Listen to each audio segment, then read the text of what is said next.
anak-anaknya Bu Anis nih. Jadi ada satu anak yang namanya ini belakangnya Hilwa. Oh, Karaisa. Ya. Karaisa. Jadi kan pas sudah selesai mengerjakan saya tarik kertas ujiannya. Dua anak ini belakangan. Ketika saya lihat kok si Karaisa itu megang sesuatu di tangannya. Saya pikir awalnya menghapus. Begitu saya minta, ternyata isinya adalah kertas yang ada tulisan jawabannya. Saya minta awalnya, saya tanya dulu, ini apa kok jawabannya sesuai dengan soal yang di soal. Sesuai dengan pertanyaan. Dia bilang, enggak, ini buat belajar. Yang nulis siapa? Kamu atau temanmu? Aku. Oh ya sudah, ini buat bawa dulu ya. Awalnya dia mau minta Bu kertasnya, boleh saya minta lagi? Oh enggak, nanti diminta ke Bu Anis ya. Ini saya laporan ke Bu Anis. Oh nggih. Terima kasih banyak loh Bu Asri, nanti saya tindak lanjuti yang matur nuwun infonya. Sama-sama. Monggo. Terima kasih. Assalamualaikum. Waalaikumsalam Mbak Ara. Mbak Ara, hari ini bagaimana kabarnya? Sehat? Sehat. Baik? Baik. Oke, alhamdulillah. Mbak Ara sudah tahu tujuannya dipanggil Bu Anis apa? Ya, Mbak Ara 3 hari yang lalu Bu Asri menyampaikan informasi kepada Bu Anis mengenai kegiatan ulangan sumatif akhir semester yang berlangsung. Pada saat itu Bu Asri sedang menjaga kelas yang sedang ada Mbak Ara di situ, termasuk salah satunya kelas 4C. Nah, coba sekarang Mbak Ara bisa menceritakan dari hati ke hati mengenai kejadian sebenarnya apa yang dialami Mbak Ara pada saat itu. Jadi pas itu kan aku kayak lihat ke Aska buat minta ini karena menit 38 sampai 39. Soalnya aku belum nyari sama jawaban aku sendiri. Oke. Terus aku kayak ngasih ke Aska. Nulis sama Aska. Terus pas Bu Asri kan aku terakhir belum selesai, aku nggak terus dibuka sama Bu Asri. Oke, Mbak Ara meminta ke Aska. Aska memberikan. Iya. Dengan paksaan atau tidak? Enggak. Oh, tidak dengan paksaan. Baik, menurut Mbak Ara, tindakannya Mbak Ara itu bagaimana? Tidak baik. Tidak baik. Selanjutnya, apa yang Mbak Ara yakini untuk memperbaiki tindakan yang pernah dilakukan oleh Mbak Ara? Belajar lebih yakin sama belajar sendiri sama kerja diri. Oke, berarti jujur ya, dan lebih percaya diri lagi. Baik, Mbak Ara. Mbak Ara masih ingat di awal tahun pembelajaran kita sudah pernah membuat kesepakatan kelas, keyakinan kelas yang akan kita yakini kita laksanakan bersama selama pembelajaran di kelas 4 ini. Salah satunya apa? Berbuat jujur ya. Harapannya Bu Anis, Mbak Ara kembali mengingat keyakinan kelas kita, kemudian bisa melaksanakannya lagi. Oke? Terima kasih Mbak Ara sudah mempunyai prakarsa untuk memperbaiki kesalahannya Mbak Ara. Harapannya Bu Anis semuanya berjalan lebih baik lagi ke depannya. Terima kasih ya Mbak Ara. Wassalamualaikum warahmatullahi wabarakatuh. Aku minta maaf ya, kemarin banyak kamu. Gak apa-apa, aku belajar bareng-bareng ya. Terima kasih ya. Ya, sama-sama. Assalamualaikum Bu Asri. Waalaikumsalam warahmatullahi wabarakatuh. Oh, Bu Asri, aku minta maaf soalnya ulangan kemarin aku udah lakuin yang Iya. Tahu kesalahannya ya berarti ya. Kalau saya diulang, percaya diri sama teman-teman sendiri kan. ya. Kalau kita mau Bu Asri sebenarnya, tapi kamu tahu kesalahannya kamu, besok lagi dia diulang. Iya.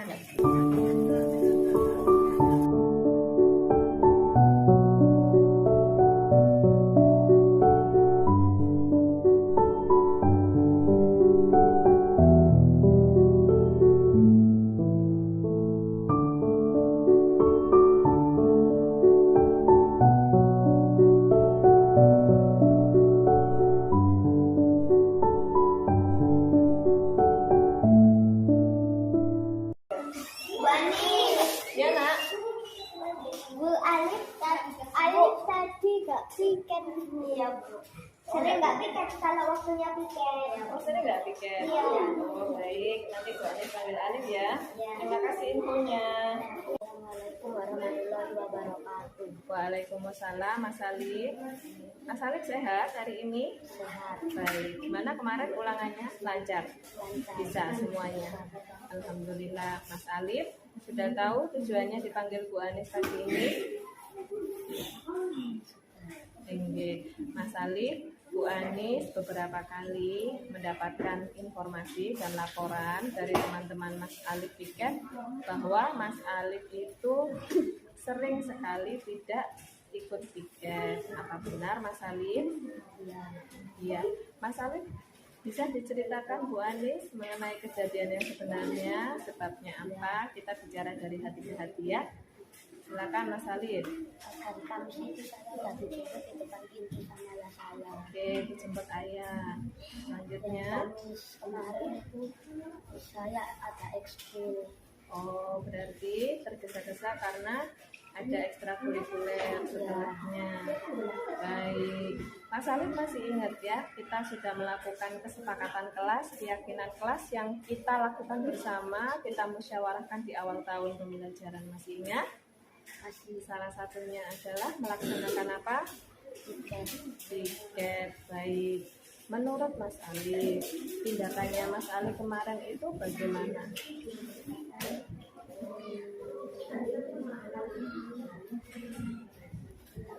Tidak baik. Tidak baik kenapa? Tidak menjaga lingkungan, tidak melaksanakan tiket, maksudnya begitu. Baik, sekarang Bu Anis mau bertanya dari hati dan dijawab dari hati ya sama Mas Alif ya. Kira-kira tindakan apa yang Mas Alif yakini yang dapat dilakukan Mas Alif untuk memperbaiki apa yang sudah dilakukan Mas Alif kemarin? Minta maaf sama kelompok tiket. Baik ya. Kemudian apalagi? Piket lebih giat setiap hari lagi. Semoga dapat dilaksanakan dengan baik ya sama Mas Alif ya. Terima kasih banyak Mas Alif. Nanti temui Bu Anis pada saat ingin minta maaf pada teman-teman ya. Baik, terima kasih. Assalamualaikum warahmatullahi wabarakatuh. Assalamualaikum warahmatullahi wabarakatuh. Waalaikumsalam warahmatullahi wabarakatuh. Hari ini saya ingin minta maaf karena beberapa kali ini bisa tiket. Kedepannya lagi saya akan lihat tiket lagi.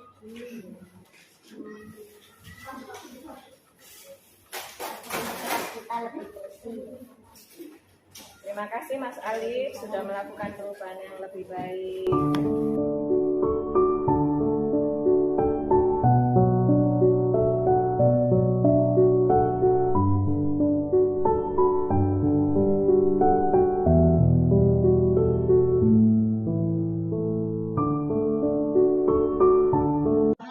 Waalaikumsalam Mas Safir. Apa kabarnya hari ini? Alhamdulillah baik. Baik, sehat?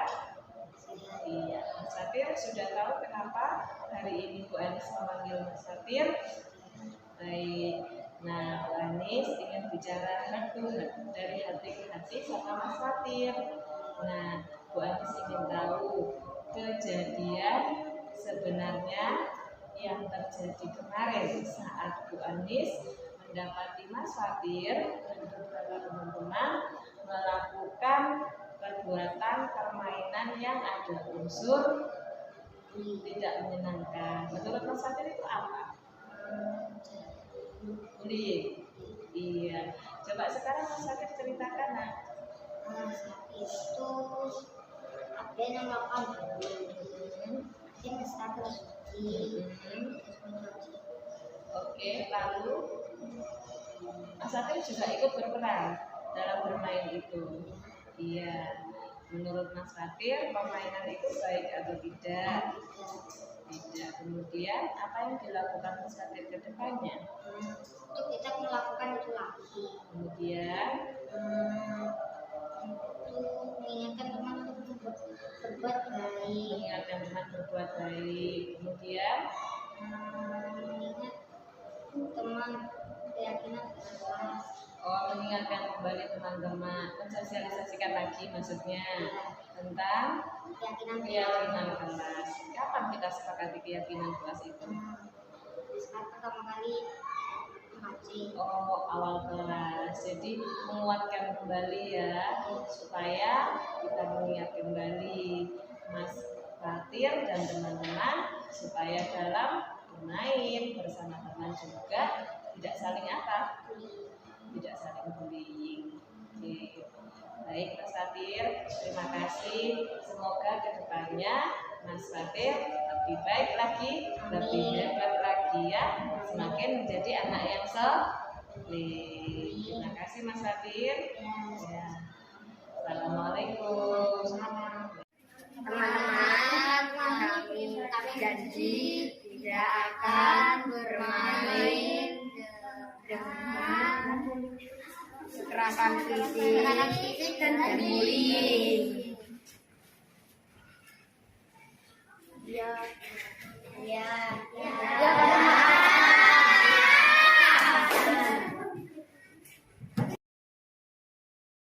Saya senang karena dengan praktis segitiga restitusi, saya bisa lebih mudah memperbaiki kesalahan saya dan memotivasi saya untuk melaksanakan kelas yang telah dibuat dengan baik.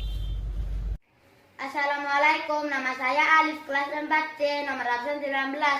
Saya akan memberi tanggapan tentang wawancara restitusi. Saya senang sekali dengan adanya wawancara restitusi. Saya tambah giat belajar dan menambah ilmu pengetahuan saya.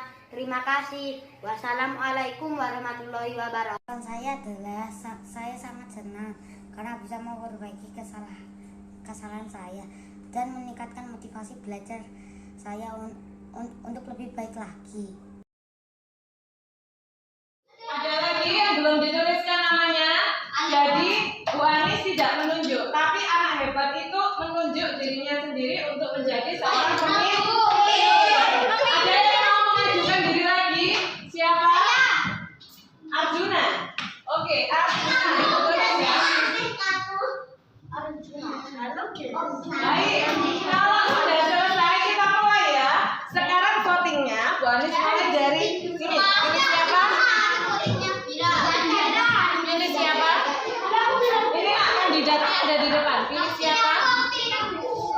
Gina. Oke. Gina.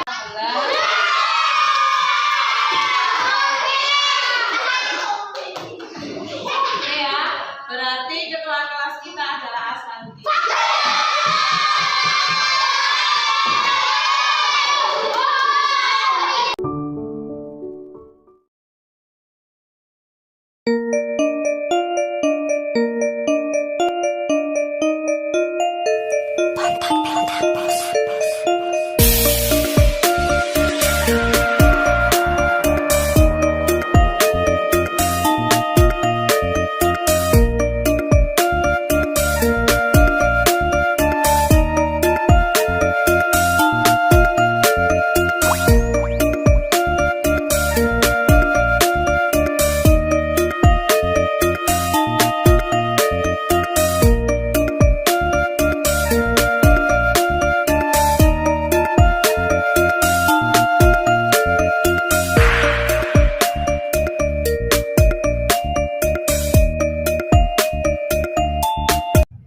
Bismillahirrahmanirrahim. Assalamualaikum warahmatullahi wabarakatuh.